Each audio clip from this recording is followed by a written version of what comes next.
നവകേരള സർവേയുമായി ബന്ധപ്പെട്ട നിയമ പോരാട്ടത്തിൽ കേരളത്തിന് ആശ്വാസമായി സുപ്രീംകോടതി വിധി. നവകേരള സർവേ റദ്ദാക്കിയ ഹൈക്കോടതി ഉത്തരവ് സുപ്രീംകോടതി സ്റ്റേ ചെയ്തു. സർക്കാർ സർവേ നടത്തുന്നതിൽ എന്താണ് തെറ്റെന്നും ക്ഷേമ പ്രവർത്തനങ്ങൾക്കായുള്ള വിവരശേഖരണം തടയാനാവില്ലെന്നും സുപ്രീംകോടതി വ്യക്തമാക്കി. നിയമസഭാ തെരഞ്ഞെടുപ്പിന് മുന്നോടിയായി സംസ്ഥാന സർക്കാരിന് ലഭിച്ച വലിയ ആശ്വാസമായിരിക്കുകയാണ് സുപ്രീംകോടതിയുടെ ഈ ഉത്തരവ്.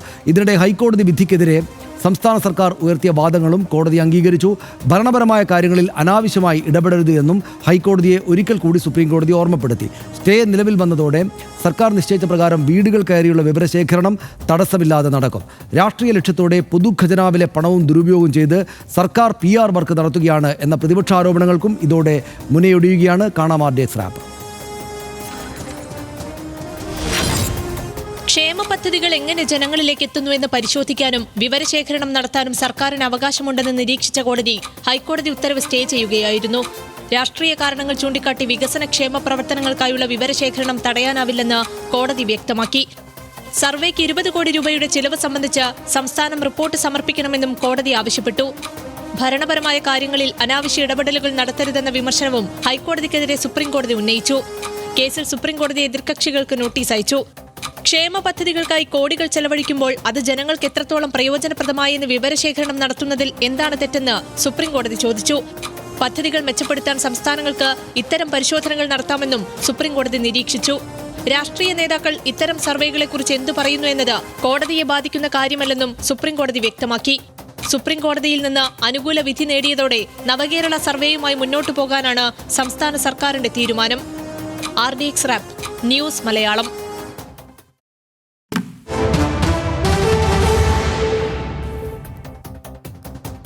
സർക്കാർ വാദം ഇതായിരുന്നു. സർക്കാരിൻ്റെ നയപരമായ തീരുമാനങ്ങളിൽ മേലുള്ള കടന്നുകയറ്റമാണ് ഹൈക്കോടതിയുടെ വിധി എന്നായിരുന്നു സർക്കാർ ഇന്നലെ തന്നെ കോടതിയിൽ പ്രതികരിച്ചിരുന്നത്.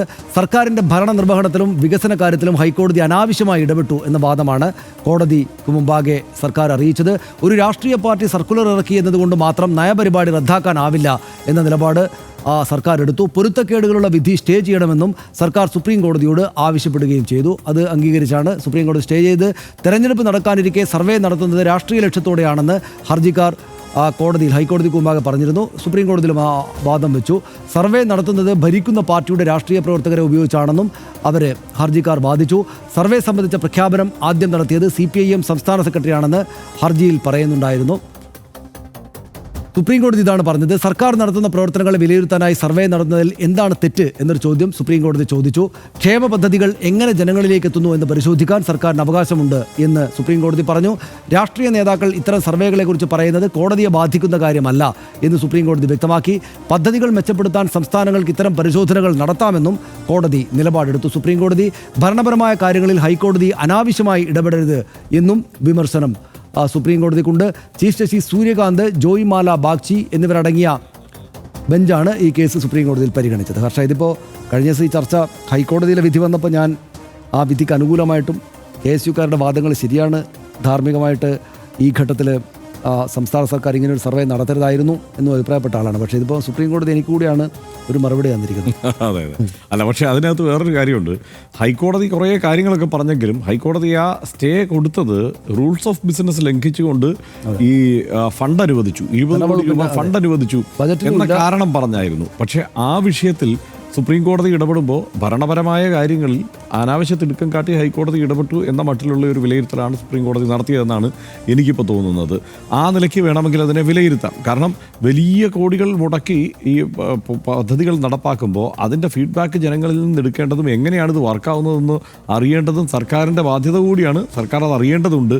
ആ കാര്യത്തിൽ അങ്ങനെ അതറിയാൻ പാടില്ല എന്നെങ്ങനെ പറയാൻ കഴിയും എന്നാണ് സുപ്രീം കോടതി ചോദിക്കുന്നത്. സുപ്രീം കോടതിയുടെ ആ ചോദ്യവും യുക്തിസഹമാണ്, ആ കാര്യത്തിൽ സംശയമൊന്നുമില്ല. അതിനകത്തുള്ള ഒരു പ്രശ്നം നേരത്തെ പറഞ്ഞതുപോലെ തെരഞ്ഞെടുപ്പിന് അതായത് ഒരു തുടർഭരണം എന്നത് ലക്ഷ്യമിട്ട് തുടർഭരണത്തിലേക്ക് എന്ന മട്ടിൽ ഈ വിഷയം അവതരിപ്പിക്കുന്നു എന്നുള്ളതാണ് ഒന്നാമത്തെ കാര്യം. മുഖ്യമന്ത്രിയുടെ ശബ്ദം പുറത്തു വന്നതാണല്ലോ ഇതുമായി ബന്ധപ്പെട്ട്. തുടർഭരണത്തിലേക്ക് പോകണം. ഇപ്പോൾ അതായത് നടക്കുന്ന വികസന പ്രവർത്തനങ്ങൾ കാര്യക്ഷമമായി തുടർന്നു കൊണ്ടുപോകണമെങ്കിൽ തുടർഭരണം ഉണ്ടാവണം, അതിലേക്ക് എന്ന മട്ടിൽ തന്നെയാണ് ഈ സർവേ എന്നാണ് അദ്ദേഹവും വിലയിരുത്തുന്നത്, അവതരിപ്പിക്കുന്നത്.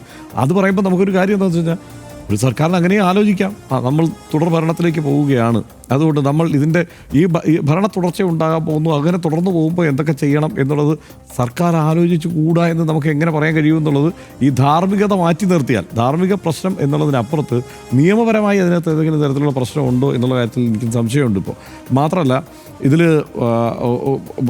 ഉള്ള ഒരു പ്രധാനപ്പെട്ട കാര്യം, ഇത് എന്താണ് CPM അറിഞ്ഞു, CPMൻ്റെ ഒരു സർക്കുലർ താഴേക്ക് പോയി, CPMൻ്റെ കേഡർമാരെ ഇതിൻ്റെ വോളണ്ടിയർമാരായി ഉൾപ്പെടുത്തണം എന്ന് എല്ലാ പാർട്ടികളും അത് ചെയ്യണം എന്നുള്ളതാണ് എൻ്റെ അഭിപ്രായം. കാരണം താഴെത്തട്ടിൽ ആ മട്ടിൽ അങ്ങനെയാണല്ലോ ഒരു സംഘടനാ ശരീരത്തെ താഴെത്തട്ടിൽ പ്രവർത്തന സജ്ജമാക്കുക, അതെല്ലാവരും ചെയ്യേണ്ട കാര്യമാണെന്നാണ് ഞാൻ പറയുന്നത്. ഇപ്പോൾ വോട്ട് ചേർക്കൽ എന്നുള്ള പ്രക്രിയ നടക്കുമ്പോൾ എല്ലാ പാർട്ടികളും ആ വോട്ട് ചേർക്കലിൽ സജീവമാകാറുണ്ട്.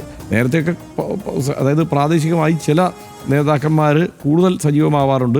കോൺഗ്രസ്സിലൊക്കെ പൊതുവെ അങ്ങനെ നമ്മൾ വിചാരിക്കുന്ന മട്ടിൽ അങ്ങനെ ഊർജ്ജസ്വലമായി വോട്ട് ചേർക്കുന്ന ആളുകളുടെ എണ്ണം താരതമ്യേന കുറവാണ്. പക്ഷേ അല്ലാതെ തന്നെ വലിയ വോട്ട് ബേസ് കോൺഗ്രസ്സിനുണ്ട്. അതുകൊണ്ടുകൂടിയാണ് കേട്ടോ. ഇപ്പുറത്ത് പക്ഷേ വോട്ട് ചോർക്കൽ എന്നുള്ളത് വളരെ കൃത്യമായ ഒരു പ്രക്രിയയായി അവർ നടത്തും. BJP വളരെ കാര്യക്ഷമമായിട്ടാണ് അത് ചെയ്യുന്നത് സംസ്ഥാനത്ത് ഇപ്പോൾ. അപ്പോൾ അതുപോലെ തന്നെ താഴെത്തട്ടിൽ പ്രവർത്തിക്കാനുള്ള ഒരു അവസരം വരുന്നു, സർക്കാരിൻ്റെ ഒരു പ്രോജക്റ്റ് വരുന്നു, അതിൽ നമ്മൾ ഇടപെടണം എന്നുള്ള ഒരു മെസ്സേജ് പോയതായി കൂടാകില്ല. കാരണം എങ്ങനെ ഇത് CPMൻ്റെ സംസ്ഥാന സെക്രട്ടറി അറിഞ്ഞു എന്ന് ചോദിച്ചാൽ CPMൻ്റെ പാർട്ടിയുടെ ആലോചനയുടെ ഭാഗമായി തന്നെയാണല്ലോ ഇത്തരം ഒരു പ്രോജക്റ്റ് സംസ്ഥാന സർക്കാർ മുന്നോട്ട് വയ്ക്കുക. അങ്ങനെ ആയിരിക്കുമല്ലോ പരിപാടികൾ നടക്കുക. സർക്കാർ ഒരു തീരുമാനമെടുക്കുക, സർക്കാരിന് വേണ്ട നിർദ്ദേശം കൊടുക്കുന്നത് പാർട്ടി തന്നെയാണല്ലോ ആ നിലയ്ക്ക് നോക്കിയാൽ. അപ്പോൾ അങ്ങനെ അത് അവർ നേരത്തെ അറിഞ്ഞിട്ടുണ്ട് എന്നുള്ളത് വാസ്തവമാണ്. അതിനനുസരിച്ച് അവർ പ്രവർത്തിക്കാനുള്ള ശ്രമം നടത്തിയിട്ടുണ്ട്. പിന്നെ ഇവിടെയും ഉള്ളൊരു പ്രശ്നം, വലിയ കോടികൾ ഇതാ CPMൻ്റെ ആൾക്കാർക്ക് വീതം വെച്ച് കൊടുക്കാൻ പോവുകയാണ് എന്നുള്ള ആരോപണം നിൽക്കുന്നതല്ല. കാരണം ഈ വോളണ്ടിയേഴ്സിന് പൈസ പ്രതിഫലമില്ലാതെ സേവനം എന്നുള്ളതാണ് വോളണ്ടിയേഴ്സിനോട് പറഞ്ഞിരിക്കുന്നത്. അപ്പോൾ ആ നിലയ്ക്ക് സേവനം അനുഷ്ഠിക്കുന്നവർക്ക് ഇപ്പോൾ സർക്കാരിൻ്റെ കോടികൾ എങ്ങനെ പ്രതിഫലമായി കൊടുക്കുന്നു എന്നുള്ള കാര്യത്തിൽ സംശയമുണ്ട്. കാരണം ഇല്ലാത്ത ഒരു സംഗതിയെക്കുറിച്ച് എത്രത്തോളം ആ ആരോപണം നിലനിൽക്കും എന്നുള്ള പ്രശ്നമുണ്ട്. ഇപ്പോൾ സുപ്രീം കോടതി പോകുമ്പോഴും അതുതന്നെയാണ് പ്രശ്നം. കാരണം ഇത് വോളണ്ടിയേഴ്സാണ്, അവർക്ക് വേറെ പ്രത്യേകിച്ച് സർക്കാരിൻ്റെ പൈസ എടുത്ത് കൊടുക്കുന്നൊന്നുമില്ല. ഇതിൻ്റെ മറ്റ് നടത്തിപ്പ് ചെലവുകൾക്കൊക്കെ വേണ്ടിയിട്ടുള്ള തുകയാണ് ഈ അനുവദിച്ചിരിക്കുന്നത് എന്നുള്ളതാണ്. അതിൽ എന്നാൽ വളരെ തിടുക്കപ്പെട്ട് സുപ്രീം കോടതി ഒരു നടപടിയിലേക്ക് കടന്നില്ല. അന്തിമവിധി വന്നിട്ടില്ല. പതുക്കെ അതിൻ്റെ കണക്കും വിവരങ്ങളും സമർപ്പിക്കാനുള്ള ഒരു നിർദ്ദേശമാണ് സുപ്രീം കോടതിയും നൽകിയിരിക്കുന്നത്. അതുകൊണ്ട് ഒരു തിടുക്കം കാട്ടുന്നില്ല സുപ്രീം കോടതി എന്നതുകൊണ്ട് തന്നെ ഇതിൽ ഗൗരവമുള്ള ഒരു നിയമലംഘനം പ്രഥമ ദൃഷ്ട്യാ കോടതി കാണുന്നില്ല. അതിൽ ഭരണപരമായ കാര്യങ്ങളിൽ, സർക്കാരിൻ്റെ ഭരണപരമായ കാര്യങ്ങളിൽ തിടുക്കപ്പെട്ട് ഹൈക്കോടതി ഇടപെട്ടു എന്നുള്ള വിലയിരുത്തലിലേക്കാണ് ഇവർ പോയിരിക്കുന്നത്. പക്ഷേ പ്രതിപക്ഷമാണ് ഇതിപ്പോൾ അലോഷ്യസാണ്, KSU സംസ്ഥാന പ്രസിഡന്റാണ് ഇതിൽ ഹർജിയുമായി പോയ ആൾ. അയാളുടെ ഉത്തരവാദിത്വം അതുതന്നെയായിരുന്നു, അത് അയാൾ ചെയ്തു എന്ന് കരുതിയാൽ മതി. അല്ല, എനിക്കതിനകത്തുള്ള വിയോജിപ്പ്, ഇത് ഹൈക്കോടതി വിധി വരുന്നതിന് മുമ്പ് ഈ കാര്യങ്ങൾ, ഈ ഫ്ലക്സൊക്കെ എവിടെയും പരസ്യമായിട്ട് ഇതിനെ കണ്ടപ്പോൾ തന്നെ എനിക്കൊരു അരുചി തോന്നിയിരുന്നു. ഒരു ശരിയല്ലോ ഇത് എന്നൊരു തോന്നലുണ്ടായിരുന്നു എന്നാണല്ലോ ഞാൻ കഴിഞ്ഞ ദിവസം ചർച്ചയിൽ പറഞ്ഞത്. ആ നിലപാട് എനിക്ക് ഇപ്പോഴും ഉണ്ട് സുപ്രീം കോടതി പറഞ്ഞതിന് ശേഷവും. ഇപ്പോൾ നമ്മൾ ഡാറ്റ ചോർച്ച എന്ന് അവർ വിളിക്കുന്ന ഈ വാട്സപ്പ് മെസ്സേജ് എല്ലാവർക്കും അയച്ചു എന്ന സംഗതിയിൽ ഈ മുതിർന്ന കോൺഗ്രസ്സുകാർ പറയുന്ന ഈ കാര്യങ്ങളൊന്നും എനിക്ക് മനസ്സിലായിട്ടേ ഇല്ല എന്ന് ഞാൻ പറഞ്ഞല്ലോ.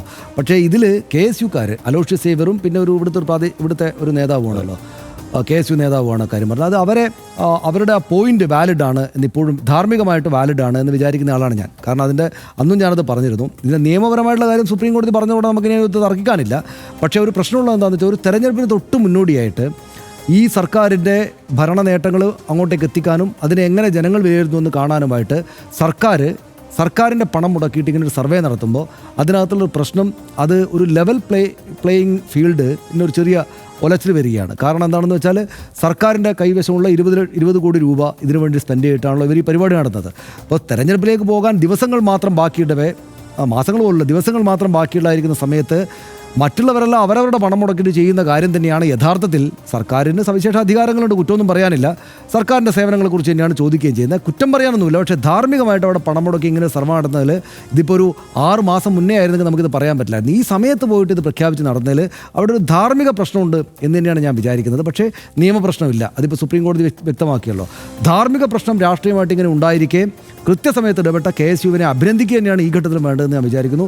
അലോഷ്യസ് സേവ്യറിനും KSU നേതാക്കൾക്കും അവർ അഭിനന്ദനം അർപ്പിക്കുമ്പോൾ തന്നെ അവർ ഈ മുതിർന്ന കോൺഗ്രസ്സുകാരെ പോലെ ചുമ്മാ പടർപ്പ് തല്ലല്ല ചെയ്യുന്നത് എന്നൊരു തോന്നൽ എനിക്ക് ഉണ്ടായിട്ടുണ്ട് എന്ന് കൂടെ പറഞ്ഞുകൊണ്ട് നമുക്കിത് അവസാനിപ്പിക്കാം.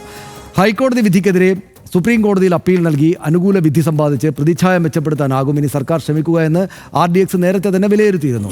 ഹൈക്കോടതിയിൽ നിന്നുണ്ടായ തിരിച്ചടി തെരഞ്ഞെടുപ്പ് ലക്ഷ്യമിട്ടുള്ള സർക്കാരിന്റെ തുടർ വികസന പ്രചരണങ്ങളെയും ബാധിക്കാൻ ഇടയുണ്ടായിരുന്നു. എന്നാൽ ദ്രുതഗതിയിൽ വിഷയത്തിൽ അപ്പീൽ നൽകി മേൽക്കൈ നേടാൻ പ്രതിപക്ഷ പ്രചാരണങ്ങൾ അതിജീവിക്കാനും സംസ്ഥാന സർക്കാരിന് സാധിച്ചു. ജനങ്ങളുടെ സർക്കാർ ജനങ്ങളിലേക്ക് എന്ന ആശയത്തിലൂന്നി ഭാവി കേരളത്തിൻ്റെ വികസന രേഖ തയ്യാറാക്കാൻ ഇനി ടെൻഷൻ ഏതുമില്ലാതെ സർക്കാരിന് മുന്നോട്ട് പോകാൻ പറ്റും. ഭരണപരമായ കാര്യങ്ങളിൽ ഹൈക്കോടതി അനാവശ്യമായി ഇടപെടരുത് എന്നുകൂടി സുപ്രീം കോടതി വ്യക്തമാക്കിയതോടെ സർക്കാരിന് ഇനി കാര്യങ്ങൾ കുറച്ചുകൂടി എളുപ്പമാണ്. സർക്കാർ നയങ്ങളെ പോലും ചോദ്യം ചെയ്യുന്ന ഹൈക്കോടതി വിധി ദൂരവ്യാപകമായ പ്രത്യാഘാതങ്ങൾ ഉണ്ടാക്കുമെന്ന് അന്ന് തന്നെ വിമർശനങ്ങൾ ഉയർന്നിരുന്നു. ഭാവിയിലും ഭരണത്തെ തന്നെ പ്രതിസന്ധിയിലാക്കാൻ ഇട നൽകുന്ന കാര്യങ്ങൾ വിധിയിലുണ്ടായിരുന്നു എന്നതും സത്യമാണ്. ഹൈക്കോടതിയിൽ നിന്ന് തിരിച്ചടി നേരിട്ടെങ്കിലും തുടർ വികസന പ്രചരണങ്ങളെ മുന്നോട്ട് കൊണ്ടുപോകാൻ സുപ്രീം കോടതി വിധി സർക്കാരിന് കരുത്ത് നൽകുമെന്ന കാര്യത്തിൽ തർക്കമില്ല. RDXൽ ഇടവേള.